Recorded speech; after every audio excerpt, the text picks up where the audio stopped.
اور دنیا کا بہترین متاع صالحہ عورت ہے، اور صالحہ عورت کی تعریف یہ کی گئی کہ مرد جب اس کو دیکھے تو خوش ہو جائے، اور جب وہ حکم دے تو وہ اطاعت کرے، اور جب وہ گھر سے چلا جائے تو اس کی عزت اور اس کے مال کی حفاظت کرے۔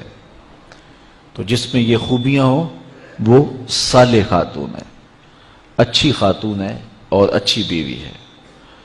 حضور نبی رحمت صلی اللہ علیہ وآلہ وسلم نے اس دواجی زندگی کے حسن پر کتنی خوبصورت بات ارشاد فرمائی۔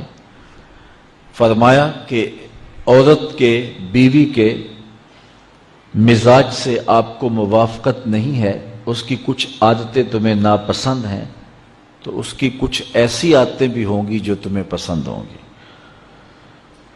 تو ادھر بیوی کو یہ ارشاد کیا کہ اگر اللہ کے علاوہ کسی کو سجدہ جائز ہوتا تو میں خاتون کو حکم دیتا کہ وہ اپنے شوہر کو سجدہ کیا کرے۔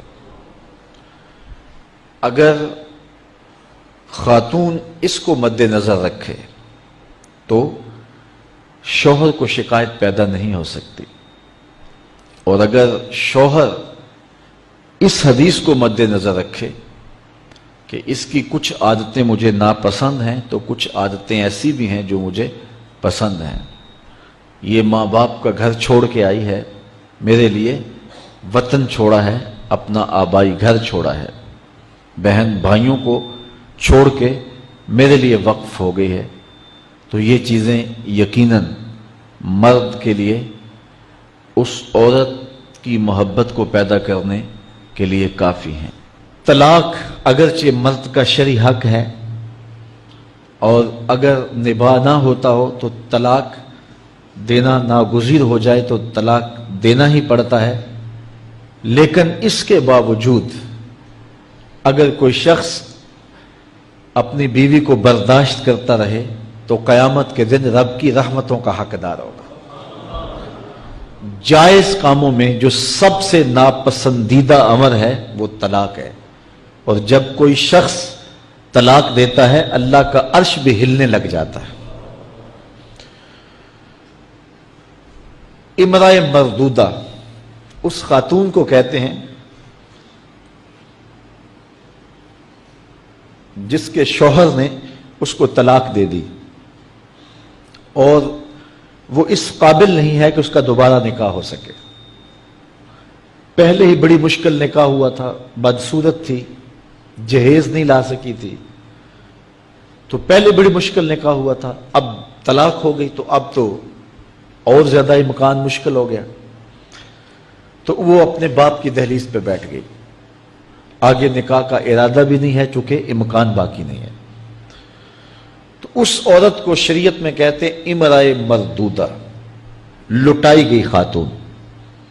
حدیث میں آتا ہے کہ کل اس خاتون کے باپ کو اس کے گناہوں کی وجہ سے جہنم کا حکم ہوگا، تو یہ جہنم اور اپنے باپ کے درمیان آڑ بن کے کھڑی ہو جائے گی اور رب سے بحث کرے گی کہ میرے مالک تو نہ مجھے عقل دی نہ تو نے مجھے شکل دی، سسرال نے قبول نہ کیا اور خامن نے دھتکار دیا، یہ ایک بوڑھا باپ ہی تھا جو مزدوریاں کر کر کے میرا پیٹ پالتا رہا، اس کے بڑے گناہ ہوں گے لیکن مالک میں تو اس کو جہنم میں نہیں جانے دوں گی۔ اللہ سے لڑائی کرے گی، بحث کرے گی، اللہ اکبر، الجھاؤ پیدا کر دے گی۔ حدیث میں آتا ہے اللہ اس خاتون کی سفارش مان کے اس کے بوڑھے باپ کو جنت عطا فرما دے۔ وہ کیا کسی نے کہا تھا دوپہر کو سلا دیتی ہے بچوں کو وہ اس ڈر سے گلی میں پھر کھلونے بیچنے والا نہ آ جائے۔ کبھی ہم نے ان لوگوں کے درد کو بھی سمجھا؟ ہم نے کبھی سیرت کے ان پہلوؤں پہ بھی غور کیا؟ آج ہم اپنی بیٹی کی شادی کرتے ہیں تو اس کا جہیز چارپائیوں پہ بچھا دیتے ہیں، اور ہمارے دیہاتوں میں رواج ہے کہ خاتون کو کہتے ہیں کہ جاؤ پورے محلے میں، پوری بستی میں جا کے ڈھنڈورا دے دو کہ بیٹی کا جہیز دیکھ جاؤ۔ یار دیا تو اپنی بیٹی کو ہے اور تحفہ دے رہے ہیں، لوگوں کیوں دکھلا رہے ہیں؟ صرف داد وصول کرنے کے لیے۔ ملک صاحب نے، خان صاحب نے، چودھری صاحب نے حد کر دی، کمال کر دی، بڑا دیا، اپنی بیٹی کا گھر بھر دیا۔ यार तुमने तो दाद वसूल कर ली, चौपालों में बैठकों में तस्करा भी चला, तंदूरों पे औरतें बातें भी करने लगी, तुम्हारे नाम के झंडे भी गड़ गए, लेकिन तुमने ना सोचा तुम्हारी बेटी का जहेज देखने के लिए यतीम बच्चियां भी आई, तुम्हारी बेटी का जहेज देखने के लिए उस बूढ़े मजदूर की बेटियां भी आई जो सुबह उठ करके मजदूरों वाले अड्डे पे जाके बैठ जाता है और उसको बूढ़ा समझ के कोई कबूल नहीं करता, और वो कहता मुझे 10 रुपए कम दे देना, मुझे साथ ले जाओ, लेकिन उसको कोई साथ ले जाने के लिए तैयार नहीं होता। जब धूप खूब चमक बढ़ती है और उसे मायूसी होती है कि अब कोई लेने नहीं आएगा, तो वो डब्बा लटका करके रोटी वाला घर जब वापस पलटता है तो कोई जानता है उसके कदम कितने बोझल होते हैं। आज वो अपनी बीवी को घर से निकलते कह के आया था कि जो रकम मिलेगी उसका आटा लेकर के आऊंगा, उसका घी लेकर के आऊंगा। आज वो खाली डब्बा रोटी का वापस जब पलटा के ले जा रहा होता है, उसके लिए घर की दहलीज नहीं होती, पुलसरात होती है, और अंदर लोगों के कपड़े सी के और लोगों के घरों के बर्तन मांज के अपने जहेज की चीजें बनाने वाली बेटियां जब अपने बाप को यूं आज भी खाली आता हुआ देखती हैं, तो जो कचोके उनके दिल पे लगते हैं उसका मदावा किसके पास है? तुमने तो दाद वसूल कर ली, लेकिन तुम्हारी बेटी का जहेज देखने के लिए उस मजदूर की बेटियां भी गई। तारा टूटता सबने देखा, ये ना देखा एक ने भी, किसकी आंख से आंसू टपका, किसका सहारा छूट गया। काश के उन दर्दमंदों का भी हमने हाल पूछा होता और उन दुखियों के रिश्ते हुए जख्मों पर भी हमने मरहम रखी होती और हुजूर की सीरत के पैगाम को हमने समझा होता, और हम अपनी मुआशरत और अपने इर्द गिर्द के माहौल के अंदर इन चीजों को, अपने मोहल्ले और अपनी गली के अंदर इन चीजों को देखा होता। साहेब, रात की तन्हाई के अंदर गरीब के घर में जाके जो है वो पैसे फेंक आना, ये बहुत मुश्किल काम है। इससे मुआशरे में दाद नहीं मिलती है। लोग जो है वो अखबारात में इश्तिहार नहीं छपाते हैं, ये मुश्किल काम है।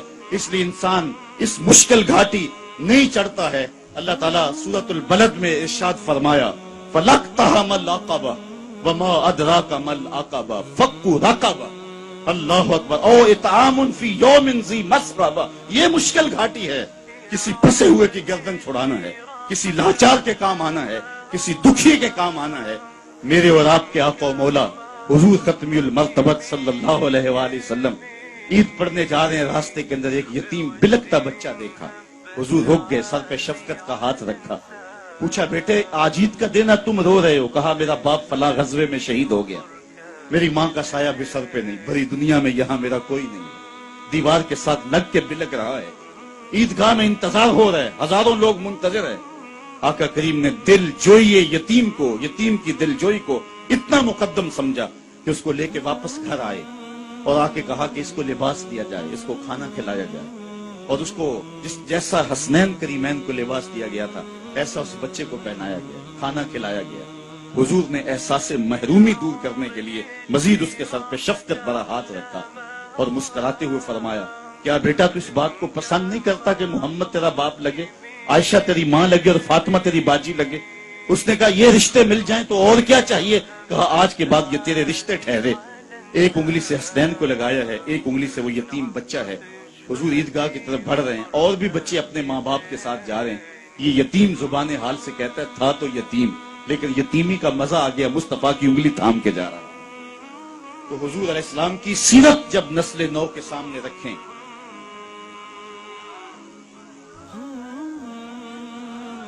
आज सिसकती इंसानियत की बात होती है तो आज दुनिया इसकी बात करती है।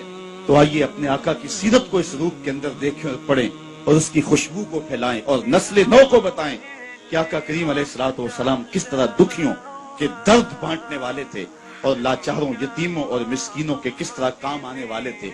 समालुल यतामा इस्मतुल लिल अरामल, बेवाओं के आसरे थे और गरीब हो के यतीम यतीम परवर थे। ये 9 साल की उम्र है हुजूर की, उस वक्त कहा जा रहा है हुजूर के लिए सिमालुल यतामा, यतीमों का सहारा और आसरा है।